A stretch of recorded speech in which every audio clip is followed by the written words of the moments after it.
must never be scared to kill. A revolution demands that at some point there must be killing, because the killing is part of a revolutionary act. Imagine your typical over-the-top woke, sanctimonious host, probably sipping her oat milk $10 pumpkin spice latte, trying to corner none other than Elon Musk over the South African government, wanting to curry favor with Trump. So going around the country's black economic empowerment laws to make a special exception for Starlink, which is Elon Musk's space Wi-Fi dream, even though he hasn't checked the right diversity boxes, which basically say, hey, if your company doesn't have enough black ownership, you can kiss your South African government contracts adios, bye-bye, sayonara. And then asking him, Elon, is this a conflict of interest? Bloomberg broke news today that the South African government is working around the rules on black ownership in order to allow Starlink in, and that is being done on the eve of the visit that President Ramaphosa is going to make to the White House. Do you recognize that as a conflict of interest? No, of course not. First of all, you should be questioning why are there racist laws in South Africa. That's what you should be attacking. It's improper for there to be racist laws in South Africa. The whole idea with what Nelson Mandela, who was a great man, proposed was that all races should be on an equal footing in South Africa. That's the right thing to do, not to replace one set of racist laws with another set of racist laws, which is utterly wrong and improper. So that's the deal, that all races should be treated equally and there should be no preference given to one or the other. Whereas there are now 140 laws in South Africa that basically give strong preference to if you're a black South African and not otherwise. And so now I'm in this absurd situation where I was born in South Africa but cannot get a license to operate in Starlink because I'm not black. Well, it looks like that's about right looks like that right to you? Looks like that's about to change. I just asked you a question. Please answer. Does that seem right to you? Well, those rules were designed to bring yes or no? Those rules were designed to bring about an era of more economic equality in South Africa, and it looks like the government has found a way around those rules for you. I asked you a question. This is your interview. Everyone wants to hear from you. Ask your question. Yes or no? Not Racist for me. Laws, yes or no? Not for me to answer. I have got a question for you. She had her gotcha moment locked and loaded, ready to dunk on the modern day Tony Stark, minus a touch of charm and with a Twitter addiction. But nevertheless, she's defending this racism. Let's call it what it is, like it's the Magna Carta in its fledgling years, framing it like Elon's some shady oligarch pulling strings and machinations with his pal Donnie to bypass this sacred racist law. As if the real issue here is proximity to Trump's spray tan and not the fact that South Africa's got a policy that screams no whites need apply. She defends the laws. My friends, this is called being majorly afflicted with the woke mind virus. Elon right now is probably better off on Mars rather than dealing with a woke intellect such as this. But here he is repeatedly asking her if she considers the racist law to be the origination of the problem. Looks like that right to you? Looks like that's about to change. I just asked you a question.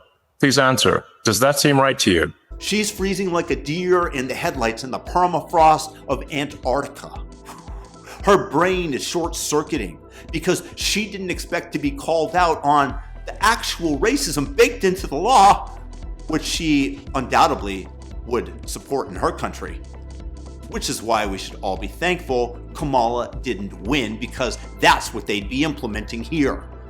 But I'm going to call it out. This is peak wokeness, folks. This host is out here defending a law that's racism, pure and simple, and she's dressing it up in an iron suit of social justice.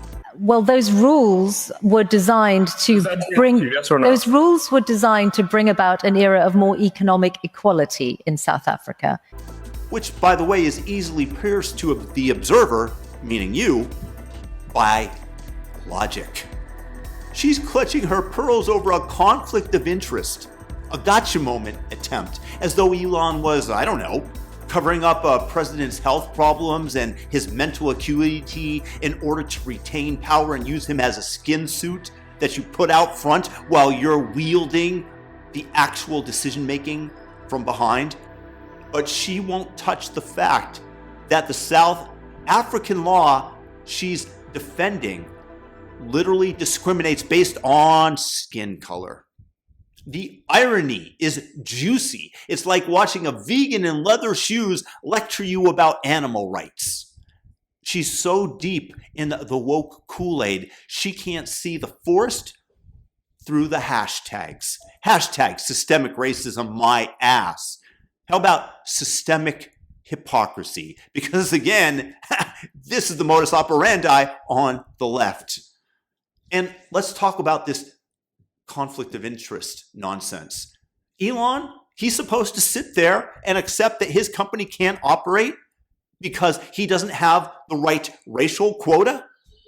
Meanwhile, this host is acting like she's uncovered the Panama Papers because he might leverage his buddy Donald to get Starlink a seat at the table. Newsflash, lady, that's not a scandal. That is called business.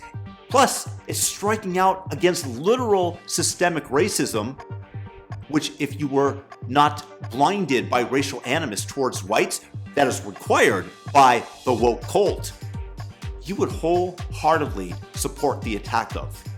But no, let's set the attack on Elon and pretend that he's the bad guy for wanting a fair shot, not the black racist leading the South African government that literally lead loud songs about killing whitey. Kill the poor, the farmer. Kill the poor, the farmer. To kill your master. Kill the poor, the farmer. Kill the poor, the farmer. Is that perfectly acceptable to you? Oh wait, let me guess. You won't answer the question. You can't. She can't, because admitting the law is racist would mean admitting her whole worldviews is built on quicksand. So she dodges, she weaves, and she hides behind buzzwords like equity and historical disadvantage, while the audience at home is screaming, just answer the damn question. It's totally fair. And this is what happens when you allow ideology to drive the bus. You end up in a ditch with a host who thinks that she's MLK, but sounds like a corporate diversity trainer on a bender. Elon is out here trying to bring the internet to the entire planet, and this host is gatekeeping actual progress, the progressives, like it's her day job. South Africa's laws, they are not about justice. They're about revenge, and they dress them up as policy. And this host, she's not defending fairness one bit. She's defending a system that says your skin color matters more than your ideas, than your merit. Congratulations. You played yourself, lady. Now go tweet about it and cry into your kale smoothie. Those woke tears of victimhood that give you so many points that you assign to the people that literally are calling for the murder of whites in South Africa, that you go out of your way to defend. Shoot to kill the master. Kill the poor, the farmer. Chew on that.